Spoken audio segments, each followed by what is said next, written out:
Welcome, esteemed members of this class. Today, I present a comprehensive analysis of sampling strategies within mixed methods research. This study bridges the analytical paradox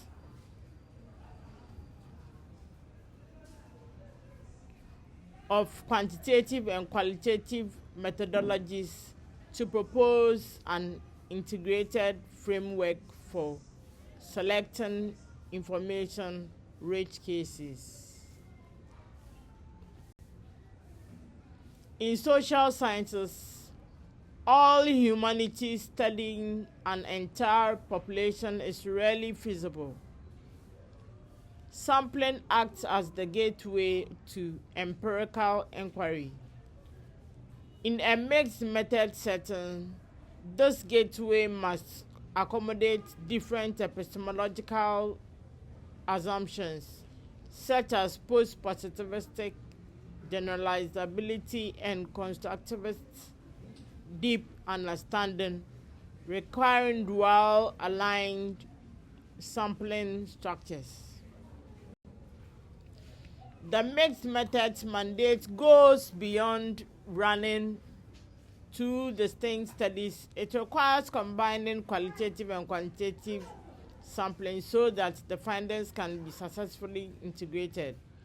If the sampling do not relate logically, the integration phase, where the real power of mixed methods lies, will fail.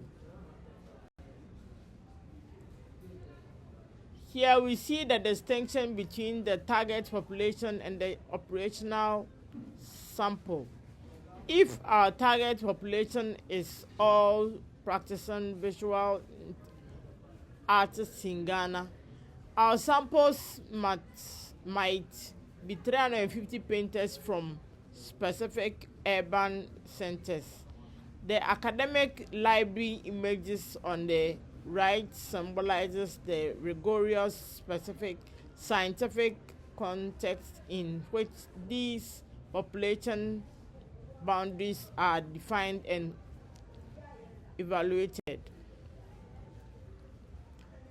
This slide breaks down three primary reasons for why sampling is a core methodological step.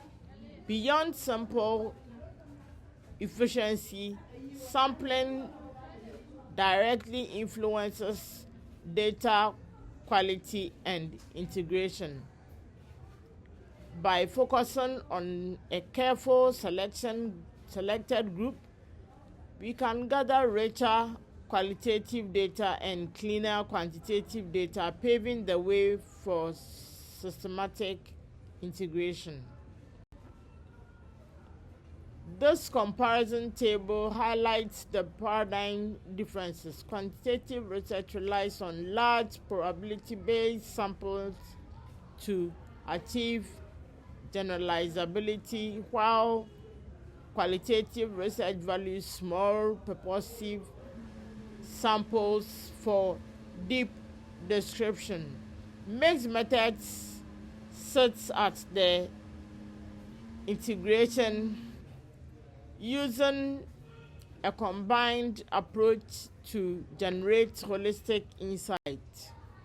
The sampling bridge highlights how the phases of mixed methods relate to one another.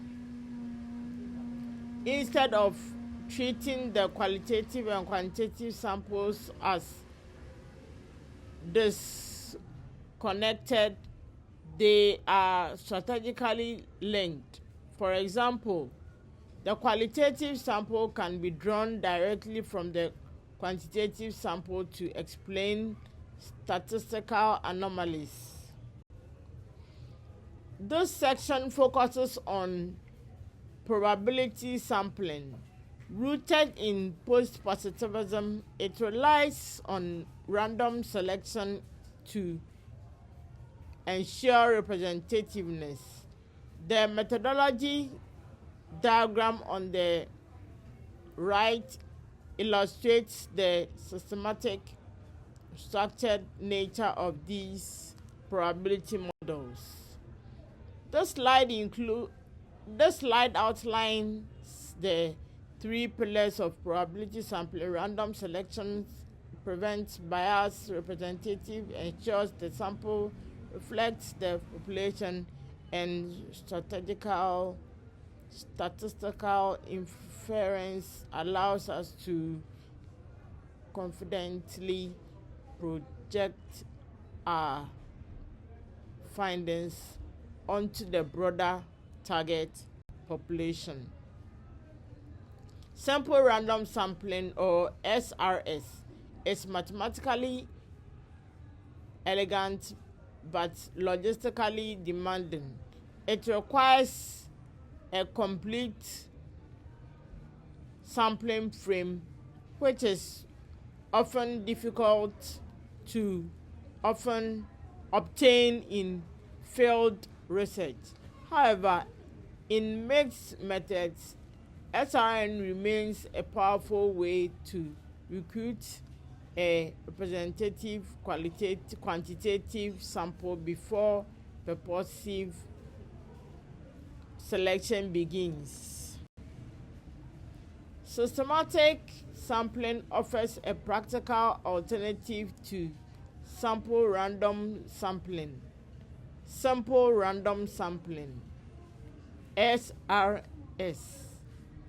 by calculating the sampling interval using our formula, we can quickly recruit participants in the field. However, researchers must ensure that there is no underlying pattern or periodicity in the sampling list that could introduce bias. Cluster and multi-stage sampling are essential for large-scale geographically dispersed population. While they are cost-effective, they tend to have higher sampling errors than simple random sampling due to clustering effects. Researchers must account for this design effect during statistical analysis. Probability sampling characteristics and assumptions. Value in mixed methods. This slide contrasts convenience and quota sampling. Convenience sampling is highly accessible but carries bias. Quota sampling introduces structure by certain targets for key subgroups, but because participant selection remains non-random, it still lacks the mathematical representativeness of stratified sampling. Snowball sampling is a powerful way to build trust and reach marginalized groups. By using personal networks, researchers can assess communities that might otherwise be closed off. Volunteer sampling, on the other hand, is convenient but requires careful consideration of self-selection bias. Purposive sampling overview. The qualitative core of mixed methods, as shown by the craftsman on the right, we intentionally seek experts to possess deep specialized knowledge. This approach values descriptive richness and expertise over large sample sizes. Purposive sampling includes several distinct strategies. Maximum variation sampling captures diverse viewpoints to find common patterns. Homogeneous sampling focuses on a specific group for narrow comparison, and typical case sampling helps establish a baseline of what is normal or standard.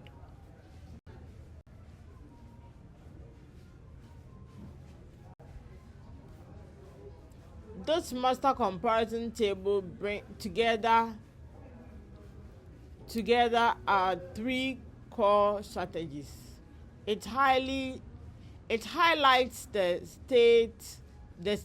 trade-offs between random selection, probability, non-probability, and targeted deep, that is purposive, showing how they can be combined to balance strategically generalizability with deep contextual insight.